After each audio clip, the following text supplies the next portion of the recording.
ठीक है, this is lab number 8. This time this lab is different from other labs. Why? Because देखो क्या है इसमें डिफरेंस. 3 फेज. क्या है ये? इसकी मैनुअल है.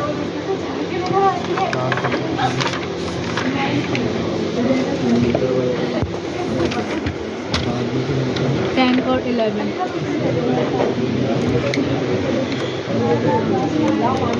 ठीक है जी. हाँ, क्या डिफरेंस है इसमें और अब तक हमने जितनी लैब्स की हैं? हाँ, वेरी गुड. क्या है यहाँ पर? 3 फेज सर्किट है. 3 फेज का मतलब है 220 वोल्ट्स आ रहे होंगे हर फेज पे. ठीक है. करना क्या है आपने? 3 फेज लोड लगाना है 3 फेज सप्लाई के साथ. स्टार कनेक्टेड है लोड. कैसा है? डेल्टा का है, वाई कनेक्टेड है. स्टार या वाई कनेक्टेड है. ठीक है. हर लाइन के साथ आपने क्या करना है? करंट मेजर करना है. तो एमीटर लगा दिया. साथ ही साथ आपका टास्क क्या है कि आपने जो लोड पावर कंज्यूम कर रहा है वो आपने बताना है. तो how do you measure the power? E = I². फॉर्मूले के थ्रू तो आप इस तरह से कर लोगे. उसमें आई चाहिए होगा और इम्पीडेंस चाहिए होगी. एमीटर से करंट जब मालूम कर लेंगे तो उसको मल्टीप्लाई कर लेंगे लोड इम्पीडेंस. लोड इम्पीडेंस से. हाँ, ये तो आप कैलकुलेशन कर रहे होगे हाथ से. क्या कोई ऐसी डिवाइस है जो पावर मेजरमेंट करके दे दे हमें खुद से? जैसे सीमोलिंक और मल्टीमीटर वॉट मीटर्स में आता है ऑप्शन, उससे हम डायरेक्ट निकाल सकते हैं पावर. एग्जैक्टली वही चीज़ हम यहाँ पे भी करें. बस फ़र्क क्या है कि इंस्टेड ऑफ डूइंग सिमुलेशंस हमने एक हार्डवेयर कंपोनेंट यूज़ करना है which is known as analog watt meter. क्या है ये? Analogue watt metre. एनालॉग का मतलब क्या होगा? उसकी कहीं ना कहीं डायल बनी होगी. ठीक है. उसकी कैलिब्रेशंस होंगी. उसका कोई ना कोई सेलेक्टर होगा. ठीक है. वॉट मीटर नीडल होगी जो डिफ्लेक्ट करेगी और बताएगी क्या वैल्यू आ रही है. ऐसे ही है. तो ये watt meter is called analog watt meter. It is different from others in a way that it has 2 major components. वो कंपोनेंट्स क्या है? एक इसका होता है करंट कॉइल. ये रहा. This is called current coil. जो आउटपुट पे 2 बाहर टर्मिनल नजर आ रहे हैं. This is called pressure coil और पोटेंशियल कॉइल. करंट कॉइल क्या मेजर करता होगा? वॉट है वॉट मीटर. इट मीन्स अच्छा, मैंने आपको बोल दिया करंट कॉइल है और प्रेशर कॉइल है या पोटेंशियल कॉइल है. इसका मतलब ये क्या इनपुट ले रहा होगा? Current voltage. ठीक है. तो क्या कर रहा होगा? करंट कॉइल क्या मेजर कर रहा होगा? इनपुट ले रहा होगा करंट. और प्रेशर कॉइल को क्या चाहिए? वोल्टेज.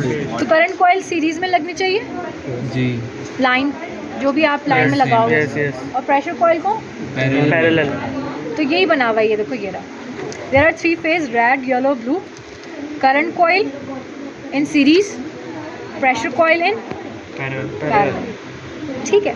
तो 3 फेजेस में हमें चाहिए पावर मेजरमेंट. बोलो. करंट कॉइल और पावर कॉइल ये लगा के बेटे वॉट मीटर के अंदर बिल्ट इन है ये कंपोनेंट अच्छा जो जिसके थ्रू वो मेजर कर रहा है. सही. तो एक प्रेशर कॉइल होगी जो वोल्टेजेस को रीड कर रही होगी और ये रीड नहीं करेगी, इनपुट ले रही होगी. रीडिंग तो वॉट मीटर में ही वॉट्स में ही आ रही सही सही. है. करंट कहीं नहीं दिख रहा होगा. हाँ, वोल्टेज दिख रहा होगा. हाँ, करंट सिर्फ दिख रहा होगा एम मीटर पे. एम मीटर भी कौन सा है? ये आपका वाला नहीं है. एम मीटर जो आप लोग डायल वाला यूज़ करते हैं वो भी ऐसे ही है.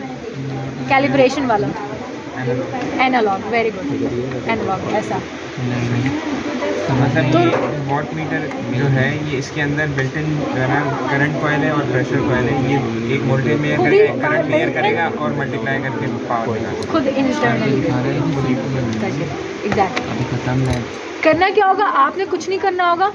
वॉट मीटर की मैंने एक डायग्राम इधर बनाई हुई, एक डायग्राम ये देख लो. This is your original watt meter की डायग्राम.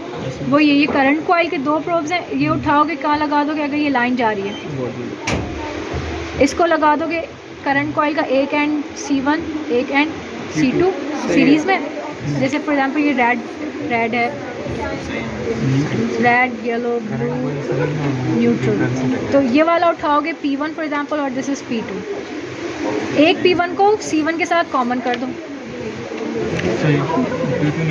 और P2 जो है वो फॉर एग्जांपल ये उठाया हमने, इसको यहाँ से पास किया, ये उठाया हमने यहाँ से पास कर दिया, न्यूट्रल को कर दिया P2.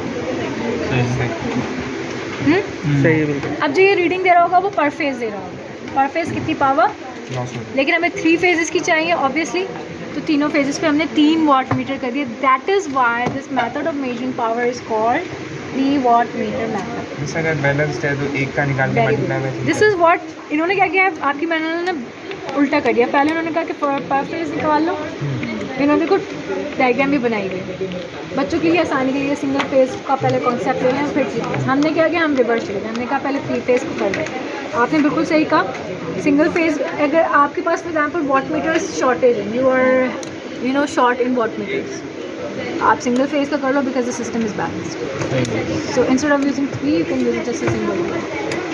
But for the sake of the measurement purpose and the target which we have to attain, that is by using 3 watt meters, we will be using 3 watt meters in the circuit. ठीक है, तो आपने क्या होगा, बस एक चीज़ difference होगी, कल जब आप लैब में आओगे वहाँ पर लोड जो है ना अंदर से ही वाई बना हुआ है ऑलरेडी, आपने बनाना नहीं है। बस करना क्या करना है ऑब्वियसली, उसका जो न्यूट्रल है वो इंटरनली न्यूट्रल कनेक्टेड है, आपको बाहर से न्यूट्रल प्रोब्स लगा के नहीं है, वरना तो 6 टर्मिनल्स बनते हैं ना वाई के, 1 2 3 4 5 6। तो जो टर्मिनल्स जो वहाँ पे लोड है, बल्ब का एक बैंक लगा होगा, तो उसमें 3 बल्ब्स लगे होंगे, 3 टर्मिनल्स से बाहर आ रहे होंगे, वो तीनों टर्मिनल्स आप एमीटर के साथ लगा रहे होंगे। अच्छा। और इंटरनली न्यूट्रल उसका ऑलरेडी होगा, तो सिस्टम बैलेंस्ड है, तो 3 वाट मीटर्स कनेक्ट होंगे, वहाँ पे भी सिर्फ न्यूट्रल का वायर नहीं होगा, क्योंकि सिस्टम हमारे पास सोर्स साइड भी बैलेंस्ड है, तो सोर्स न्यूट्रल नहीं दे रहा है। तो इसलिए आपको वो ये जो प्रेशर कॉइल बाहर से कॉमन कर देंगे, वो देखो अब क्या है, तीनों प्रेशर कॉइल्स जो है वो कनेक्ट हो रहे हैं यहाँ पर, कहाँ पर, ये रहा न्यूट्रल पे। ये आ गया फेज़ नंबर 1, इसका प्रेशर कॉइल आ गया फेज़ नंबर 2, इसका प्रेशर कॉइल आ गया फेज़ नंबर 3। इसी तरह करंट का ये आ गया इस तरफ, प्रेशर कॉइल का दूसरा एंड, तीसरा एंड, करंट कॉइल का एक एंड यहाँ आ गया, एक एंड यहाँ आ गया, एक एंड यहाँ। तो न्यूट्रल करने की वो आपस में कनेक्ट कर लेंगे, लेकिन न्यूट्रल पे नहीं जाएंगे क्योंकि सिस्टम इज बैलेंस। रीडिंग्स ले लेना, reading similar to this one ही आएगी, क्योंकि जो बल्ब लगे हुए हैं वो 100 वाट वाला जो नॉर्मल बल्ब होता था पहले हम यूज़ करते थे वही है। तो 100 100 100 ऐड कर देना, 300 वाट रीडिंग्स नोट कर लेना। डिफ्लेक्शन और करंट एमीटर दे रहा होगा। अब आ जाओ रीडिंग मेजर कैसे करनी है वो आपको बता देंगे। मेजरमेंट इसकी ऐसी है, जब आप ये वाट मीटर देखते हो तो उसका एक होता है सिलेक्टर। वाट मीटर की कोई 3 से 4 रेंजेस हैं, यानी एक जो है वो रेंज होगी 0 to 3 की, उसमें कैलिब्रेशंस होंगी 1 2 3। जब सिलेक्टर 3 पे होगा तो आप स्केल रीड करोगे 0 to 3 वाला, लेकिन जब सिलेक्टर 6 पे होगा, यहाँ पे 6 एक जगह 6 बना हुआ होगा, 6 पे आपने घुमा के सेट कर दिया जैसे ऐसे, तो अब आप रीड करोगे 3 वाले स्केल को, लेकिन हर डिवीजन कितनी हो जाएगी, ट्वाइस।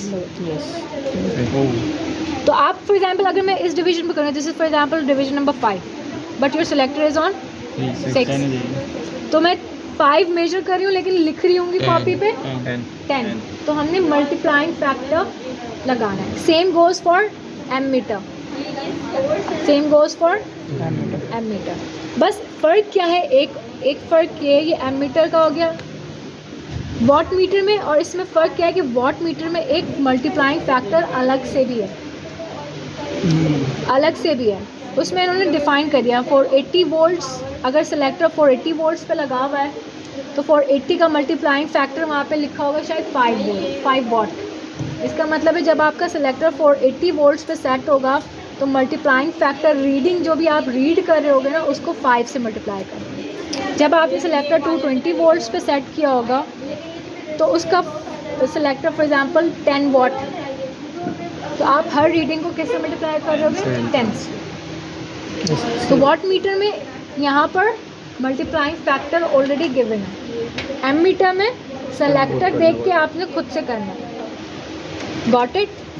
अब आ जाओ, वाई कनेक्शन तो बहुत आसान था, हमने देख लिया, रीडिंग भी हमने ले ली। अब आ जाए अगर लोड जो है वो क्या हो, डेल कनेक्टेड। तो डेल कनेक्शन में एक बेनिफिट ये है, instead of using 3 watt meter you are going to use 2 watt meter. 2 watt meter क्यों? मैं बोलूँगी 3 वाट मीटर मेथड को सिमिलर बनाओ डेल के लिए, तो क्या कर रहे होगे, सेम ये एक और ऐड कर दें, जैसे हमारे पास ए बी सी जैसे पॉइंट है A B C, red yellow blue line है। तो उसमें हम येलो के लिए अलग लिख दें, रेड के लिए अलग बॉडी लें और आखिर में तीसरा भी अलग कर दें और बाकी जो तीन है उसको तीनों को न्यूट्रल से कनेक्ट कर दें। डेल में तो न्यूट्रल नहीं होता ना बेटा, यही तो बोल रही हूँ। डेल में न्यूट्रल नहीं अब बस क्या करेंगे, देखो सर्किट देखो, कुछ आइडिया आ रहा है?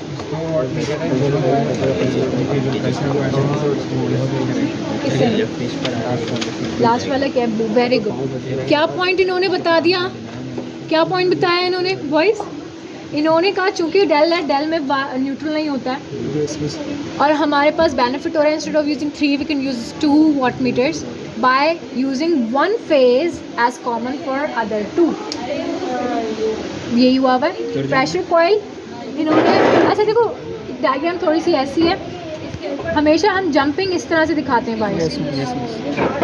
तो ये जंप करके कहाँ पे आ रहा है, ब्लू ब्लू इन्होंने रेफरेंस बनाया वाट्स के लिए, तो जितने भी प्रेशर कॉइल्स हैं 2 वो यहाँ पे ब्लू पे आ गए, तो ब्लू में वाट मीटर लगाने की ज़रूरत नहीं है, that's why it is called 2 watt meter map.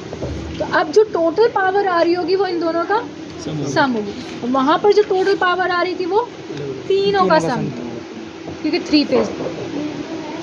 ठीक है जी, तो आपने करना ही है ये 3 वहाँ पर। अब जो आपको ना यहाँ पे 6 टर्मिनल्स नज़र आ रहे हैं, तो वो आपको बता देंगे कि उन्होंने 6 टर्मिनल्स किस तरह से एक दूसरे के साथ 1 end to another end, 1 end to another end, 1 end to another end internally connected है।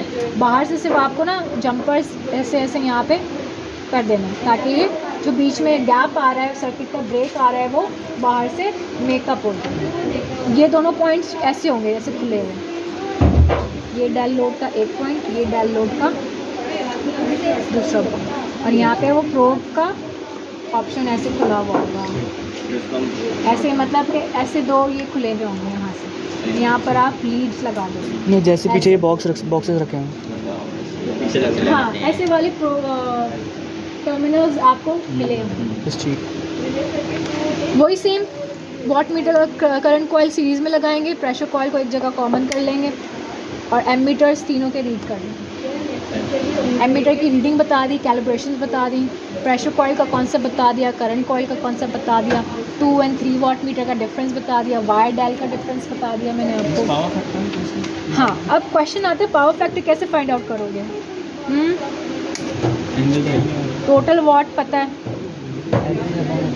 करंट से IL से एमीटर से करंट भी आ रहा है, लाइन करंट। क्या करें, पावर का फॉर्मूला क्या होता है?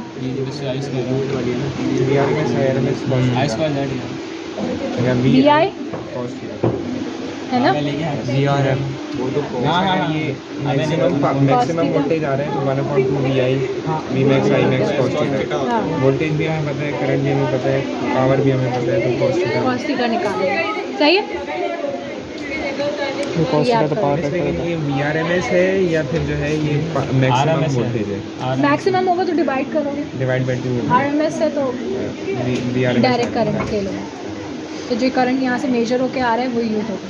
सही। अभी यहाँ VRMS है या फिर RMS ना, क्योंकि एनालॉग है ना ये, ऑसिलोस्कोप तो नहीं है ना जो मैग्नीट्यूड पीक भी दे रहा हो और RMS भी दे रहा हो। सिर्फ RMS ही अभी RMS ही आएगा, करंट भी और वोल्टेज वो डाल के फॉर्मूला सही है, गॉट इट। तो ये कल आपने करना है 11 बजे। ओके।